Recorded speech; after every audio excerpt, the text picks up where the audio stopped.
Hello dear friends, আশা করি ভালো আছেন সবাই। এটি কম্বিনেশনের নবম ক্লাস। পূর্বের একটি ক্লাস বিবি ম্যাথ একাডেমি ফেসবুক পেজ এবং বিবি ম্যাথ একাডেমি ইউটিউব চ্যানেলে আপলোড করা হয়েছে। সেসব ক্লাস দেখে আসবেন, আশা করি উপকৃত হবেন। আর এখন যে গাণিতিক সমস্যাটির সমাধান নিয়ে আলোচনা করব, এটি 35তম বিসিএস প্রিলিমিনারি পরীক্ষায় এসেছিল। কি বলেছে এই গাণিতিক সমস্যাটিতে? যে 14 জন খেলোয়াড়ের মধ্য থেকে নির্দিষ্ট একজন অধিনায়ক সহ 11 জনের একটি ক্রিকেট দল কতভাবে বাছাই করা যাবে। কি বলছে এখানে? যে 14 জনের মধ্য থেকে আমরা 11 জনকে বাছাই করব। এই 14 জনের মধ্য থেকে 11 জনকে বাছাই করব। এখন বলছে এই 14 জন খেলোয়াড়ের মধ্যে, এই যে খেলোয়াড়ের মধ্য থেকে নির্দিষ্ট একজন অধিনায়ক, বলছে এই 14 জনের মধ্যে একজন অধিনায়ক নির্দিষ্ট থাকবে, একজন অধিনায়ক নির্দিষ্ট থাকবে। তাহলে যেহেতু 14 জনের মধ্যে একজন অধিনায়ক নির্দিষ্ট থাকে, তাহলে বাকি প্লেয়ার কয়জন থাকলো? 13 জন। তাহলে এই 13 জনের মধ্য থেকে আমরা কি করব? যেহেতু একজন কি এখানে নির্দিষ্ট, তাহলে বাকি যে 10 জন প্লেয়ার, এই 10 জন প্লেয়ারকে আমরা কি এই 13 জনের মধ্য থেকে 10 জন প্লেয়ারকে আমাদের কি করতে হবে? বাছাই করতে হবে। তো 13 জন প্লেয়ারের মধ্য থেকে আমরা 10 জন প্লেয়ারকে যে বাছাই করব, সেটা সূত্র কি? 13C10। এটা কীভাবে আসলো?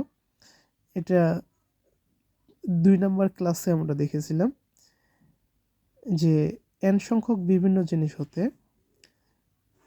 r সংখ্যক বিভিন্ন জিনিস, n সংখ্যক বিভিন্ন জিনিস হতে প্রত্যেকবার r সংখ্যক বিভিন্ন জিনিসের যে বাছাই করা বা সমাবেশ করার সংখ্যা, সেটা হচ্ছে NCR।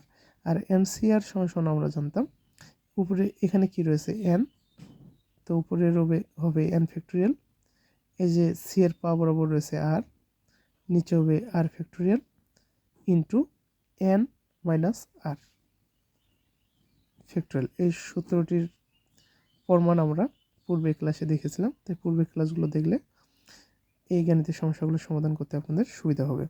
তাহলে এখান থেকে আমরা 13C10 বলতে আমরা এই 13C10 এটা কীভাবে লিখতে পারি? 13 factorial divided 10 factorial into 13 minus 10 factorial. উপরে 13 ফ্যাক্টোরিয়াল, নিচে 10 ফ্যাক্টোরিয়াল, আর 13 থেকে 10 বাদ দিলে 3 ফ্যাক্টোরিয়াল হয়। এখন এখানে একটা বিষয় দেখি, উপরে রয়েছে 13 ফ্যাক্টোরিয়াল, নিচে 10 ফ্যাক্টোরিয়াল। ক্যালকুলেশনটাকে সহজ করার জন্য আমরা এখানে একটা কাজ করব। এই 13 ফ্যাক্টোরিয়াল বলতে আমরা কি জানি? আমরা n ফ্যাক্টোরিয়াল বলতে কি জানতাম? যে 1 থেকে n পর্যন্ত যতগুলো ধনাত্মক পূর্ণ সংখ্যা রয়েছে তাদের গুণফলকে বলা হয় কি? n factorial. তাহলে 13 ফ্যাক্টোরিয়াল বলতে আমরা কি বুঝি?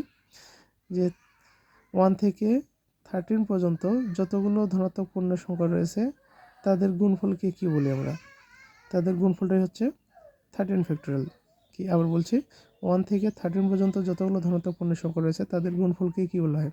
13 ফ্যাক্টোরিয়াল। তো এখানে 13 ফ্যাক্টোরিয়াল রয়েছে, এখানে 10 ফ্যাক্টোরিয়াল। এই 13 ফ্যাক্টোরিয়ালকে আমরা কীভাবে 10 ফ্যাক্টোরিয়াল এরকম একটা ফর্মেটে নিয়ে আসতে পারি সেটা করব। এই জন্য আমরা যেটা করব, এই 13 ফ্যাক্টোরিয়াল থেকে 13, 12, 11কে আমরা বের করে নিলাম। তাহলে বাকি কি থাকে? 1 থেকে 10 পর্যন্ত থাকে, অর্থাৎ 1 থেকে 10 পর্যন্ত যতগুলো ধনাত্মক পূর্ণ সংখ্যা তাদের গুণফল। আর এখানে যেহেতু আমরা জানি যে 13 ফ্যাক্টোরিয়াল বলতে কি, 1 থেকে 13 পর্যন্ত যতগুলো ধনাত্মক পূর্ণ সংখ্যা তাদের গুণফল হচ্ছে 13 ফ্যাক্টোরিয়াল। তাহলে 1 থেকে 10, তার মানে কি 1 থেকে 10 পর্যন্ত যতগুলো ধনাত্মক পূর্ণ সংখ্যা রয়েছে তাদের গুণফলটাই হচ্ছে কি? 10 ফ্যাক্টোরিয়াল। তাহলে আমরা 13 ফ্যাক্টোরিয়াল সমান এভাবে লিখতে পারি। এখন আমরা এটাই বসিয়ে দিই, 13 factorial equal to 13 into 12 into 11 into 10 factorial. এটা করার কারণটা হচ্ছে ক্যালকুলেশনটার জন্য সহজ হয় সেটার জন্য। আর এখানে 3 ফ্যাক্টোরিয়াল বলতে কি, যে 1 থেকে 3 পর্যন্ত যতগুলো ধনাত্মক পূর্ণ সংখ্যা রয়েছে তাদের গুণফলটা হচ্ছে কি? 3 ফ্যাক্টোরিয়াল। 3 into 2 into 1।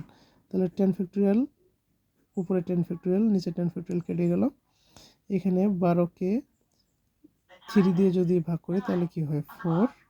আবার 4কে হ্যাঁ 4কে 2 দিয়ে ভাগ করলে কত আসে 2। তাহলে উপরে যেটা আমরা পাচ্ছি 13 দুগুণে কত 26 ইন্টু 11। এখন 26 ইন্টু 11 গুণ করি, 6কে 6 2কে 2, আবার 6কে 6 2কে 2, 6 6 2 8 2, 26 ইন্টু 11 286, এটা হচ্ছে অ্যান্সার। তাহলে 14 জন খেলোয়াড়ের মধ্য থেকে নির্দিষ্ট একজন অধিনায়ক সহ 11 জনের একটি ক্রিকেট দল আমরা 286 ভাবে বাছাই করতে পারবো। অ্যান্সার হচ্ছে খ। আশা করি বুঝতে পেরেছেন সবাই। আমি আরেকটু সংক্ষেপে বলি এখানে যে 14 জনের মধ্য থেকে আমরা 11 জনের একটি ক্রিকেট দল বাছাই করব। তার মধ্যে কি একজন অধিনায়ক কি ফিক্সড থাকবে।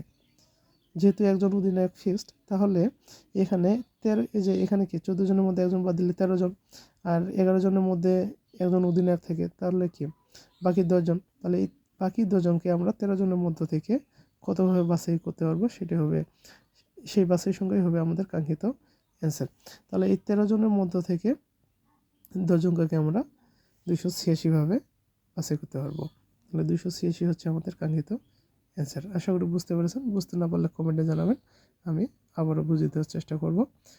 তো ধন্যবাদ সবাইকে, আবার দেখা হবে পরবর্তী ক্লাসে। ততক্ষণ ভালো থাকবেন সবাই।